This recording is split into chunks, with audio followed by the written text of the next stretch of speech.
오늘은 행복한 인생은 무엇인가 라는 제목으로 말씀을 강론하도록 하겠습니다. 우리가 욥기 21장 25절을 보면 많은 사람들이 행복한 삶을 기대하고 갈망하지만 참된 인생의 행복을 맛보지 못한다라고 이야기해요. 많은 사람들이 마음 가운데 행복하기를 원합니다.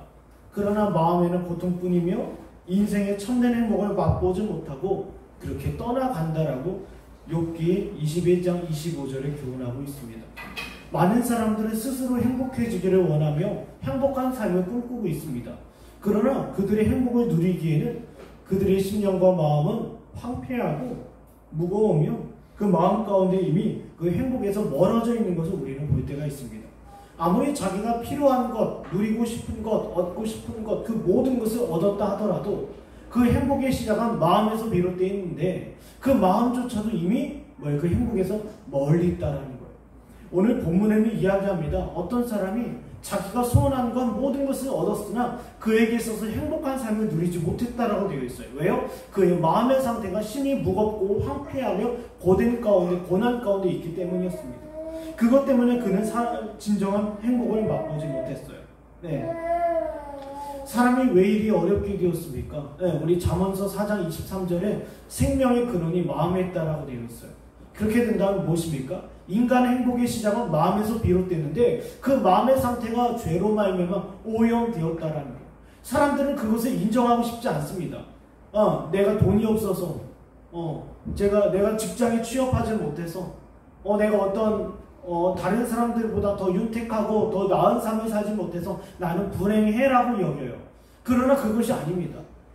모든 사람들 가운데, 모든 인생들 가운데 행복한 삶을 누릴 수 없는 이유는 바로 마음의 상태가 죄로 말미암아 오염되었기 때문입니다. 이 마음이 평하지 않고서는 이 마음 가운데 주님께서 주시는 은혜와 긍휼이 없고서는 결코 인생의 행복을 누릴 수는 없어요. 이것을 오늘 전도서는 이야기하고 있습니다. 그러니 너희 마음 가운데 나타나는 진정한 행복을 위하여 속히 하나님과 화목을 누려라. 이것이 오늘의 교훈이에요. 너희 인생 가운데 진정한 행복을 누리고자 하느냐? 너는 무엇보다도 살아계신 하나님과 화목해야 된다. 화목해야 된다. 그걸 이야기하고 있어요. 우리가 부부간에 불편하면 그 가정의 행복이 깨지는 것처럼 우리 인생의 행복이 깨지는 것은 하나님과 화목하지 못한 상태에 이르렀기 때문이에요. 우리가 하나님과 화목하기 위해서는 인생의 진정한 행복을 누리기 위해서는 누가 필요합니까? 바로 하나님과 죄인 사이의 중재자이신 예수 그리스도가 필요하다라는 거예요. 전도서는 이걸 이야기하고 싶습니다. 이야기하고 싶은 거예요. 인생에 있어서 누구나 행복을 꿈꿉니다. 그러나 그 행복은 누구로 말미암아 비롯됩니까? 하나님과 죄인 사이의 중재자로 오신 예수 그리스도로 말미암아 죄로 오염된 우리의 마음 가운데 진정한 평안과 안식, 곧 행복이 시작된다는 거예요. 오늘날 곳곳에 우리가 한번 유튜브를 살펴보십시오. 곳곳에서 행복 세미나, 행복 아카데미, 행복에 대한 이것저것 여러 가지 다양한 이야기들이 있어요. 그러나 거기에서 하나같이 이야기하는 것은 무엇입니까? 사람의 어떤 외형적인 필요가 충족되었을 때 그에게 행복이 있을 거라는 거예요. 그래서 이렇게 이런저런 사람이 등장해서 노후를 이렇게 설계해 보십시오. 입시를 이렇게 설계해 보십시오. 그리고 사업하는 사람 이렇게 사업을 설계해 보십시오 라고 제시를 해요.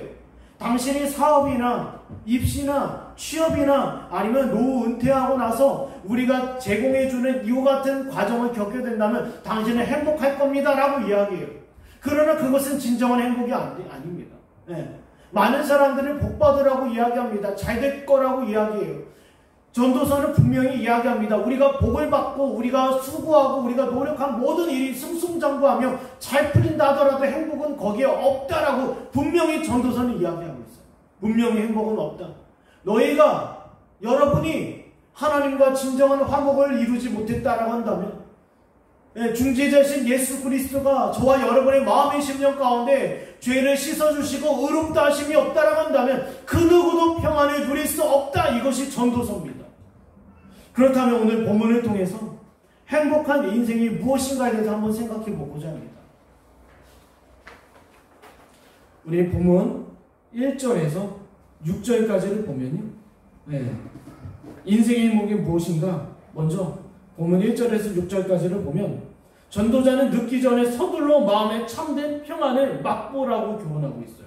네, 늦기 전에 서둘러 마음에 참된 평안을 맛봐라. 왜냐하면 마음의 평안 없이는 인간의 행복도 없기 때문입니다. 여러분, 대적 마귀는 저와 여러분의 마음을 뒤흔들기 위해서 부지런히 수고하고 노력하고 있어요.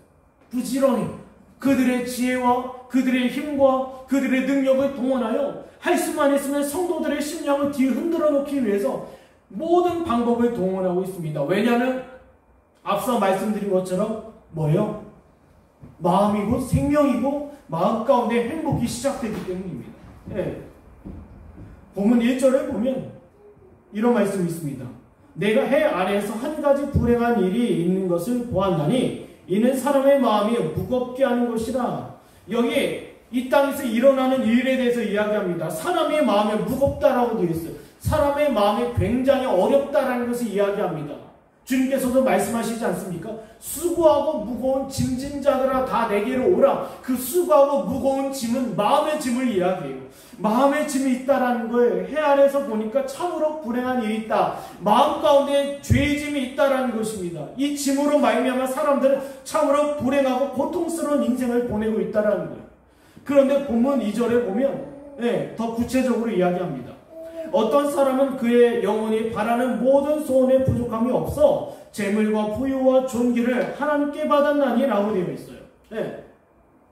자기가 지금까지 소원하는 모든 것을, 여기 예외가 없습니다. 모든 소원을 부족함 없이 하나님께서 다 이루어 주셨다라고 되어 있어요. 그 소원은 무엇입니까? 재물과 부유와 존귀. 그것을 하나님께서 허락해 주셨는데 그가 결국 뭐라고 되어 있습니까? 여기 같은 본문 2절에 보면 하나님께서 그가 그것을 누리도록 허락하지 아니하셨으므로 다른 사람의 누리나니 이것도 헛되어 악한 병이로다. 보세요. 그의 심령 가운데 소원하는 바가 있었어요. 재물과 부유와 존귀를 다 얻는 것이었어요. 그러나 그 마음 가운데 평안이 없었다라는 거예요. 정확하게는 하나님께서 허락하지 않으셨다라는 것입니다.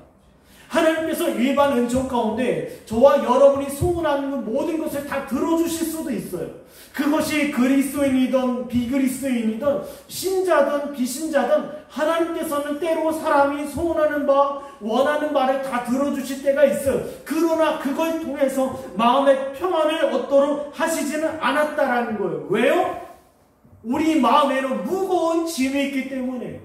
이 죄의 짐을 해결할 수 있는 길이 저와 여러분에게 있어서 재물이나 부유함이나 존귀가 될 수 없기 때문에 지금 여기 어떤 사람에게 있어서 그 모든 것이 이루어졌다 하더라도 그 마음 가운데 평안이 없었다. 다시 말씀드리자면 하나님께서 허락하지 않으셨다라는 거예요. 하나님께서 하나님의 방식은 무엇입니까? 돈으로 사람의 마음이 평안을 얻는 겁니까? 재물로 사람의 마음이 평안을 얻는 겁니까? 그거는 하나님의 방식이 아니에요.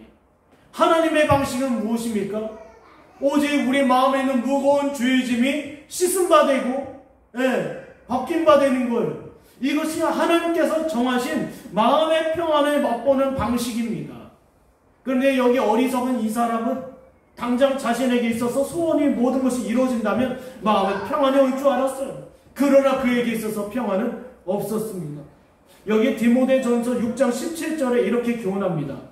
내가 이 세대에서 구한 자들을 명하여 마음을 높이지 말고 정함이 없는 재물에 소망을 두지 말고 오직 우리에게 모든 것을 후히 주사 누리게 하시는 하나님께 두며. 저와 여러분의 소원과 소망이 어디 있다라고요? 우리 마음 가운데 후히 주시는 분, 그리스도 안에서 구원의 은덕을 누리게 하시는 분, 그 하나님을 소원하고 소망하라는 거예요. 여러분 심령 가운데 혹시 재물을 쫓는 분이 있습니까? 아니면 부유함을 쫓는 분이 있습니까? 아니면 자기 명에 따라 자기의 존귀함을 쫓는 자들이 있습니까?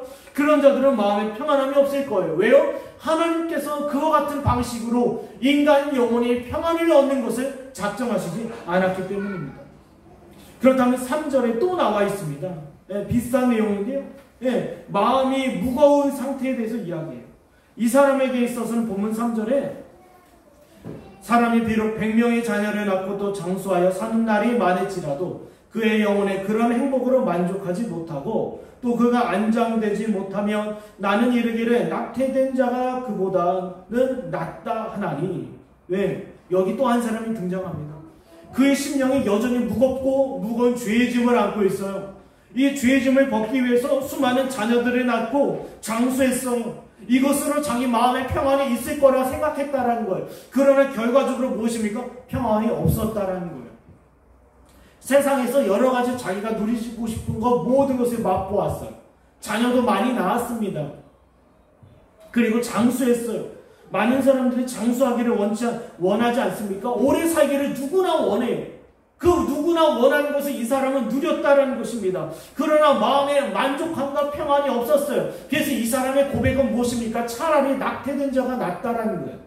차라리 세상에 이와 같은 것을 경험하지 않는 자가 오히려 낫다라고 이야기해요. 왜 이런 말을 합니까? 자기가 세상에서 이 모든 것을 다 누렸으나, 다 누리고 경험하였으나 마음의 평안이 없었다라는 거예요.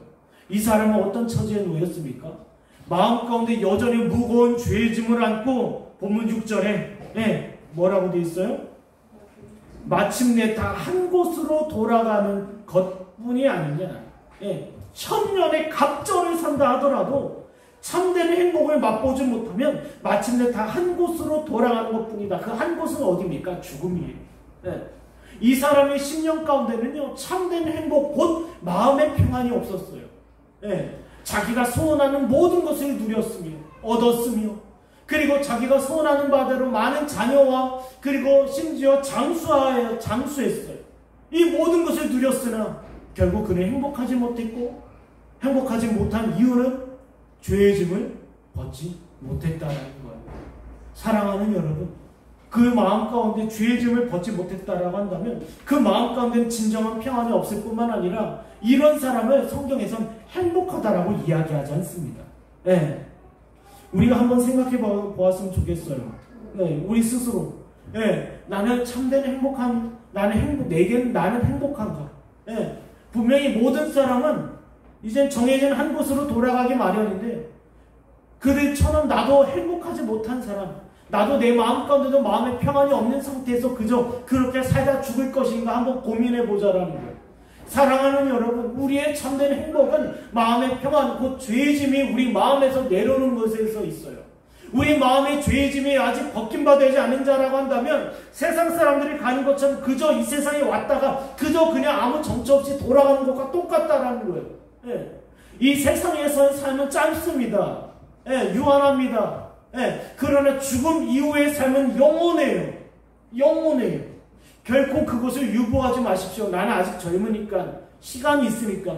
나에게 있어서 지금 당장 내 마음의 무거운 짐은 중요한 것이 아니야. 내게 있어서 중요한 것은 내 마음의 소원이 들어주는 거야. 나는 지금 물질이 필요해. 나는 존귀함이 필요해. 여러 가지 우리가 소원하는 바가 분명히 있을 거예요. 그러나 이것이 중요한 게 아니라는 겁니다. 진정한 평안은 우리가 비록 가난하다 할지라도, 우리가 연약하다 할지라도, 우리 마음에 소원하는 것, 우리의 계획이 다 이루어지지 않는다 하더라도 진정한 것은 우리 마음의 무거운 짐이 씻음받는 거예요. 마음의 무거운 짐이 씻음받은 자들은 어떠합니까? 모든 사람들이 가는 그 자리에서도 우리는 행복할 거라는 거예요. 그러나 이 땅에서 마음의 평안, 곧 무거운 죄의 짐을 벗지 않는 자들은 아무리 사람들이 부러운 행복한 삶을 산다 하더라도 그는 행복하지 않을 것이며 죽음 이후에도 그 참된 행복을 맛보지 못할 거라는 거예요. 그것이 부자와 거지 나사로 이야기에서 교훈하고 있지 않습니까? 비록 거지 나사로는 이 땅에서 외형적으로 불행한 삶을 살았지만 그의 심령은 죄의 짐을 씻음받고 이 땅에서 행복하고 평안한 삶을 살았어요. 마음의 평안이 있었다라는 거예요. 그와 같은 자는 죽음 이후에도 마음의 평안 가운데 행복한 삶을 누려요. 그러나 부자는 어떠했습니까? 그는 이 땅에서 외형적으로는 잘 먹고 잘 살았어요. 그러나 그에게 있어서 마음의 참된 평안이 없을 뿐만 아니라 죽음 이후에도 그는 고민하고 고난을 받을 수밖에 없었다라는 거예요. 사랑하는 여러분, 우리가 한번 따져보십시오. 영혼을 위해서 유한한 것을 버리는 것은 절대 어리석은 일이 아닙니다. 우리의 죽음 이후에 모든 사람들이 정처 없이 떠다니다가 결국 가는 그 나라, 죽음 이후에 그 자리에서 그 나라를 위하여 지금 현재 저와 여러분이 유한한 것을 버리는 것은 결코 어리석은 것이 아닙니다. 혹시 마음 가운데 참된 평안과 죄의 짐을 내려놓은 바 되지 못한 자들이 있다면 서둘러 이 시간 고민하시길 바랍니다. 내가 서둘러 나에게 있어서 중요한 것은 그리스도의 보혈로 말미암아 중재자이신 예수 그리스도로 말미암아 내 마음의 무거운 죄의 짐이 씻음 바 되는 것입니다. 이것이 인생의 가장 중요한 목적과 여러분의 이유가 되시길 간절히 축원합니다. 그 다음 이어서요, 우리 본문 7절에서 9절까지를 보면 전도자는 늦기 전에 서둘러 탐심에서 떠날 것을 경고하고 있어요. 여러분, 탐심에서 왜 떠나라고 하냐면요, 골로새서 3장 5절에 탐심에 대해서 이야기합니다. 탐심은 뭐라고 합니까? 우상숭배라고 이야기합니다. 탐심이 우상숭배라고 이야기한다는 것은 하나님의 계명 중에 이 계명을 범하는 죄라는 거예요. 네, 죄라는 것입니다. 본문 7절에서 9절까지 보면 마음 가운데 탐심을 갖고 살아가는 사람이 있어요. 그에게 있어서의 즐거움은 자신의 입이었습니다. 그리고 자신의 지혜였어요. 그리고 자신의 눈이었습니다. 한마디로 자기에게 있어서 뭐예요? 최우선의 관심 뭐예요? 자기의 감정, 정서였어요. 자기가 보는 것, 듣는 것, 먹는 것, 얻는 것, 누리는 것, 그것이 자신의 탐심이었어요. 한번 볼까요? 네. 본문 7절을 보면 이런 말씀이 있습니다. 사람의 수고는 다 자기 입을 위함이나 그 식욕은 채울 수 없느니라 라고 되어 있어요. 이런 모든 사람들의 수고의 목적은 무엇입니까? 잘 먹고 잘 사는 거예요. 네. 자기 배를 채우는 거라는 겁니다. 그러나 사람이요, 오늘 당장 맛있는 음식을 먹었다 하더라도 몇 시간이 지나면 다시 굶주리기 마련이에요. 이 땅의 음식으로는 우리 마음에 만족이 될 수 없다는 것입니다. 우리 마음뿐만 아니라 육신의 만족이 될 수 없는 거예요. 오늘날 사람들이 어떠합니까? 맛집을 찾아다녀요. 이 집을 다니고 저 집을 다니면서 더 나은 집, 나의 더 감각을 더 자극하고 나의 감각을 만족할 곳을 찾아다녀요. 더 좋은 음식, 더 맛있는 음식, 더 유명한 셰프가 운행하는 음식점을 찾아다니면서 자신의 식욕을 채우고 있습니다. 그러나 중요한 것은 무엇입니까? 이것만 하면 문제라는 거예요. 여러분, 탐심의 특징은 무엇입니까? 그것만 하게 하는 거예요. 먹는 즐거움에 빠지게 된다는 거예요. 그것만 하게 된다는 것입니다. 누가복음 17장 27절에 노아가 방주에 들어가던 날까지 사람들이 먹고 마시고 장가들고 시집가더니 홍수가 나서 그들을 다 멸망시켰으며, 예, 여러분, 우리 마음 가운데 탐심이 있다라고 한다면, 식탐이 있다라고 한다면, 먹는 즐거움에 빠져있다라고 한다면, 내 육신에 배불리는 즐거움 가운데 빠져있다면 그 사람은 심판을 대비할 수 없다라는 거예요. 한번 보십시오. 우리 주변에도 한번 보시면 더 교훈이 될 거라는 겁니다. 네. 먹기 위해서, 자신의 육신을 채우기 위해서, 자기 배를 위해 채우기 위해서 수고하고 노력하는 많은 불행한 인생들을 보게 될 거예요. 그러나 그들의 모습 속에서 과연 행복을 발견할 수 있겠습니까? 그들의 모습 속에서 그들의 마음이 만족합니까? 그렇지 않다는 거예요. 그 모습을 보고 우리는 교훈을 삼아야 합니다. 내가 지금 먹는 것, 그리고 내가 마시는 것, 내가 육신을 채우고자 부당히 애를 쓰는 것, 이것은 분명히 나를 뭐예요? 참으로 좋은 곳으로 이끌지 못할 것이다. 네. 당장은 배를 채울 수 있어요. 그리고 먹는 문제는 중요합니다. 주님께서 먹는 문제에 있어서도 굉장히 중요하다 하셨어요. 분명히 저와 여러분은 먹어야 되고요. 주님께서도 그걸 가르쳐 주셨어요. 네. 먹는 것, 먹기 위해서, 때로는 우리가 생존하기 위해서 땀 흘려 수고하고 돈을 벌고 이런 것은 죄가 아닙니다. 그러나 문제는 무엇입니까? 내 배를 채우기 위해서, 네. 그리고 내 육신을 만족하기 위해서. 여러분, 과거 로마 제국 시대 때요, 사람들이 어떻게 자신의 육신을 채웠냐면 맛 좋은 음식을 먹고 나서 배부르면 더 이상 못 먹지 않습니까? 그러니까 로마 귀족들이 어떻게 했어요? 억지로 토했어요. 억지로 토하고 다시 먹고 토하고 다시 먹고 토했어요. 자신의 입의 감각을 제거하기 위해서 그렇게 했다는 거예요. 그 나라의 마지막은 어떻습니까? 멸망이었다는 거예요. 오늘날 많은 사람들이요, 맛집을 쫓아다니고요, TV를 켜면 다 음식 얘기예요. 음식 얘기입니다. 더 맛있게, 더 맛 좋게, 더 보기도 좋게. 여러분 보십시오. 성경이 이야기하고 역사가 이야기하고 있어요. 그 마지막은 과연 어디겠냐라는 거예요. 네. 가난한 자, 굶주린 자를 돌보지 않고 그저 자신의 배를 채우고 자신의 만족함을 위해서, 감각이 즐거워하기 위해서 그 길로 내달렸던 모든 자들은 어떻게 됐습니까? 그리스도가 없는 상태에서 망했다라는 것입니다. 그렇다면 우리 본문 8절을 이어서 보겠습니다. 8절. 지혜자가 우매자보다 나은 것이 무엇이냐? 살아있는 자들 앞에서 행할 줄을 아는 가난한 자에게는 무슨 유익이 있는가? 라고 되어 있어요. 이것도 똑같습니다. 앞서는 탐심을 먹는 것에 대해서, 배를 채우는 것에 대해서 이야기했지만 여기에서는 탐심을 지식으로 이야기하고 있어요. 지혜로 이야기하고 있습니다. 어떤 사람이 있어요. 그 사람에게서는 다른 사람들보다, 어리석은 다른 사람들보다 탁월한 지식과 지혜를 가지고 있어요. 그러나 그의 형편과 처지는 가난해요. 뭐라고요? 네. 그가 사람들을 어리석게 만들 정도로, 그 사람에 비해서 그 다른 사람들은 어리석은 자로 비춰질 정도로 이 사람의 지혜와 지식은 탁월해요. 그러나 그의 형편과 처지는 가난했다라는 거예요. 네. 이 뜻은 무슨 뜻이냐면, 네. 여러분, 우리가 지식도 탐심이 될 수 있습니다. 지식도요. 오늘날 사변적인 신학이 유행하고 있어요. 사변적인 신학이라는 것은요, 아무런 열매도 맺지 못하고 그냥 지식적인 거예요. 네, 지식적인 거. 그냥 머리만 크고 그냥 지식적으로, 신학적으로 어떤 지식만 갖고 있지만 그것이 본인에게도 유익이 되지 않냐고, 영혼들 다른 이에게도 유익이 되지 않아요. 근데 여기 본문도 동일한 이야기합니다. 본인은 가난하여 메말라가 있어요. 네. 자신이 알고 있는 지식은 본인에게는 아무런 유익이 되지 않아요. 어떤 사람이 있었습니다. 탁월한 지식을 가지고 있고 해박한 성경적 지식을 가지고 있어요. 그런 그가 범죄하여 감옥에 들어갔습니다. 그 뜻은 무슨 뜻입니까? 자신이 알고 있는 성경에 대한 지식, 신학적 지식이 그에게 아무런 열매가 되지 않았다라는, 바로 이것을 이야기합니다. 지식도 탐심이 될 수 있고 우상숭배가 될 수 있다는 것. 네. 보십시오. 로마서 1장 21절에서 22절입니다.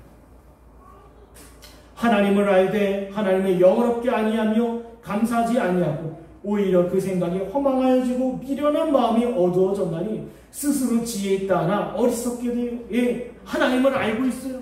스스로 하나님에 대한 지식과 지혜를 가졌다라고 자부합니다. 그러나 그것이 자기에게 유익이 되지 않아요. 예. 심령이 곤고하고 가난해요. 그 마음 가운데 영혼의 양식이 공급되지 아니하는 이 불행한 인생, 이것이 바로, 예, 행복하지 않은 삶이에요. 네. 그렇다면 또 한번 보겠습니다. 9절에 이어서 9절 보겠습니다. 눈으로 보는 것이 마음으로 공상하는 것보다 나으나 이것도 헛되어 바람을 잡는 것이로다. 예. 분명히 인정합니다. 이 말씀이요, 전도서 5장 11절에 이미 얘기했어요. 한번 볼까요? 전도서 5장 11절에 보면 재산이 많아지면 먹는 자들도 많아지나니 그 소유주들은 눈으로 보는 것 외에 무엇이 유익하랴. 예, 분명히 눈으로 보는 것이 그냥 단지 마음에 품고 마음에 간직했던 것보다 더 유익하다라고 얘기해요. 아니, 사람이 마음으로 아무리 각오하고 결단하고 꿈꾸고 상상하고 더 비전을 제시하는 것보다도 당장 눈앞에 드러나는 것이 낫다라고 이야기해요. 그러나 사람이 눈에 보는 것만 쫓는다라고 한다면 결국 뭐예요? 그에게 있어서 만족이 될 수 없다라는 거예요. 오늘날 사람들은 어떠합니까? 지금 코로나 사태 때문에 잠깐 사람들이 위축됐지만 그 전까지 한국 사람들은 어때요? 여행 가기에 바빴습니다. 예, 해외, 지금 이맘때쯤 되면 많은 사람들이 해외로 여행을 갔어요. 이곳저곳으로 흩어지면서 눈으로 보는 것, 입으로 즐기는 것, 자신의 머리와 지식을 쌓으며 그렇게 그 탐심을 따라 살아갔어요. 예, 살아갔어요. 그러나 그와 같은 인생은 행복하지 않다는 것입니다. 우리가 사람들이 부러울 정도로 많은 음식을 먹고 놀라운 것을 보고 그리고 놀라운 지식을 가졌다 하더라도 그의 정서와 감각과 그리고 그 모든 것이 체험받는다 하더라도 그 심령이 그리스도 안에서 하나님과의 화목을 이루지 못했다고 한다면 참으로 불행한 인생이라는 것입니다. 저도 학회에 가보면요, 학회에서요, 각자의 지식을 자랑하는 자들이 쏟아져 나와요. 지식을 자랑하는 자들이 하나님을 두려워하거나 하나님 앞에 겸비함 없고 겸손함 없이 서로 정죄하고 싸우고 자신의 지식이 대단한 것처럼, 자신의 지식이 전부인 것처럼, 예, 그러나 그 마음 가운데는 아무런 열매를 맺지 않아요. 예, 사람을 욕하고 비방하고 회난하고 싸우고 범죄하고 회개치 아니하며 돌이키지 아니하며 그저 본인에게 열매 맺지 못하는 사람, 이런 사람은 참으로 불행하다라는 것입니다. 우리가 왜 말씀을 배웁니까? 왜 우리가 교리를 배웁니까? 왜 우리가 기도를 하고 왜 우리가 경건서적을 읽습니까? 바로 한 가지입니다. 그리스도 안에 있는 모든 은혜의 은덕을 우리가 누리고자 하나 아닙니까? 네, 그걸 지식을 가지고 내 정욕을 채우기보다 내 마음 가운데 베푸시는 그리스도의 은덕을 누리기 위함 아닙니까? 기억하십시오. 우리가 아무리 보고 즐기고 맛보고 우리 마음과 지식을 채운다 하더라도 그것이 그리스도와 관계되어 있지 않는다라고 한다면, 그 일만 하게 된다라고 한다면 역사가 보여드듯 성경이 말하는 것은 참으로 불행하다라는 것입니다. 그래서 마지막으로 한번 보겠습니다. 마지막으로 보면 10절에서 12절까지를 보면 전도자는 늦기 전에 서둘러 하나님과 화목하라 경고하고 있어요. 인생에 있어서 진정한 행복이 무엇이냐 했을 때 결론에 대해서 딱 이야기합니다. 하나님과 화목한 것이다라는 거예요. 그렇다면 한번 우리 보겠습니다. 10절을 보면 10절을 보면 이미 있는 것은 무엇이든지 오래전부터 그의 이름이 이미 불린 바 되었으며 사람이 무엇인지도 이미 안바되었나니 자기보다 강한 자는 능히 다툴 수 없느니라. 여기 자기보다 강한 자는 누구입니까? 하나님이시죠. 그렇다면 요 앞서 오래전에 그의 이름이 불린 바 되었고 사람이 무엇인지 안바되었나니 라고 되어 있어요. 이것은 무슨 뜻이냐면요, 우리가 하나님을 아는 지식에서 사람을 아는 지식이 온전해질 수 있다는 거예요. 뭐라고요? 하나님을 아는 지식, 삼위의 하나님을 우리가 알면 알수록 우리 자신이 보인다라는 거예요. 거룩하신 하나님, 전지전능하신 하나님, 그리고 창조의 하나님, 공의의 하나님, 사랑의 하나님, 우리가 성경을 보다 보면 하나님의 속성과 성품에 대해서 우리가 알아가면 알아갈수록 누가 보여요? 우리가 어떤 존재인지 안다라는 거예요. 근데 사람들은 어떻습니까? 스스로 자기가 지혜 있다라고 여겨요. 스스로 내 자신에 대해서 잘한다라고 여깁니다. 자부해요.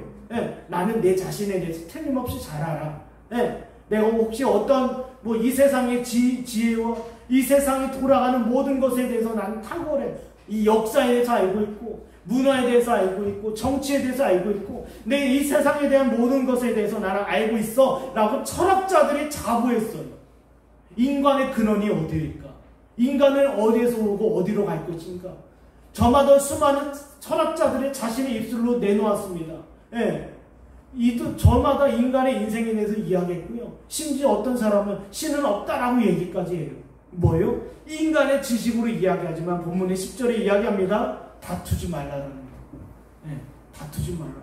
마치 가인과 같습니다. 가인은 어떠했습니까? 아시는 것처럼 하나님께서 정해주셨어요. 인간을 아는 지식을 주셨습니다.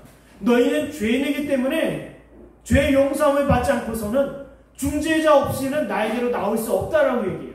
아벨은 그 말씀 앞에 충실히 이행합니다. 죄인들이 하나님 앞에 나갈 수 있는 것 오직 피 흘림 외에는 우리가 하나님 앞에 나갈 수 없다. 피 흘림 없이는 하나님과 화목을 이룰 수 없다. 이것은 아벨은 알았어요. 그러나 가인은 그걸 거부합니다. 거부해요. 마찬가지입니다. 오늘날 이 세상이 누구와 다투고 있습니다? 하나님과 다투고 있어요. 하나님과 다투고 있습니다. 하나님께서 인간을 아는 지식, 이미 하나님으로부터 비롯된다는 사실을 주셨어요. 우리가 하나님 앞에서 내 자신이 어떤 존재인지를 우리는 깨닫게 됩니다. 그리고 하나님 앞에서 내가 얼마나 죄악되고 하나님의 엄중한 심판과 진노 가운데 놓이는지를 알게 되는 거예요. 그러나 사람들은 하나님에 대한 지식을 거절하고 이 세상의 일치와 법도에 대해서 내가 알고 있다라고 자부해요. 한번 시편 2편 보겠습니다. 시편 2편 1절에서 3절입니다. 어찌하여 이방 나라들이 분노하며 민족들이 헛된 일을 꾸미는가? 세상의 군행들이 나서며 관원들이 서로 꾀하여 여호와 그 기름 부음 받은 자를 대적하며 우리가 그의 맨 것을 끊고 그의 결박을 벗어버리자 하는도다. 사람들이 스스로요 이야기합니다.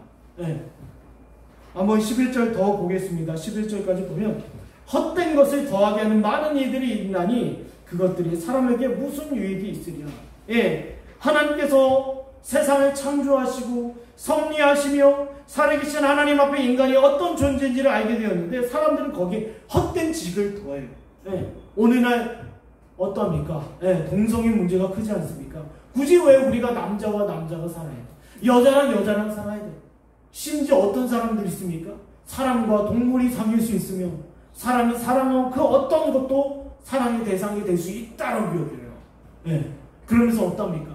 하나님께서 만들어 놓으신 창조 언약 곧 행위 언약을 인간 스스로가 거절하고 반대해요. 스스로 하나님을 향해서 분노합니다. 하나님을 아는 지식을 거절해요. 인간을 아는 지식을 거절해요. 진화론과 같이 사람이 자신의 지혜와 지식으로 이렇다라고 여기고 싶은 것 믿고 싶어요. 사람은 이 세상은 진화되었다. 예. 굳이 남자가 남자를 여자가 여자를 해야 된다라고 얘기해요. 이것이 무엇입니까? 지금 창조주 하나님과 싸우는 거예요. 왜요?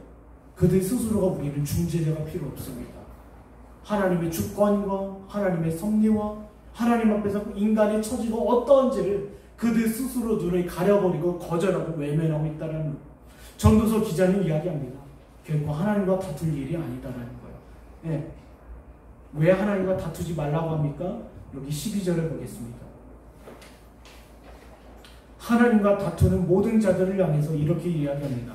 여러분, 하나님과 다투는 모든 자들이라는 것은 정리해보면 하나님께서 마련해 놓으신 하나님을 향한 지식, 인간을 향한 지식, 그리스도를 아는 지식과 같은 하나님의 진리의 말씀을 대적하고 인간의 이성과 지식과 철학을 앞세우는 모든 자들의 인생이 헛되다라고 얘기해요.